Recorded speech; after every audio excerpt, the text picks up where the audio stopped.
Ang Bureau of Fisheries and Aquatic Resources Central Office nipagawas og Shellfish Bulletin number 15 nga nagpahibaw sa upat ka mga dapit sa nasod nga adunay taas nga presensya sa paralytic shellfish poison nga mas nailang toxic red tide sa Central Visayas. Positibo sa toxic red tide ang mga samples sa mga kinason o alamang sa kadagatan sa Dawis ug Tagbilaran City sa Bohol.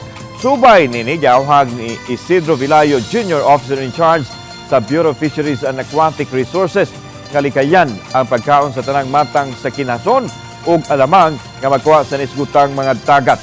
Gawa sa pagkaon, lakip sa gidili ang pagpanginhas, pagbaligya ug pagpalit sa kinason ug alamang.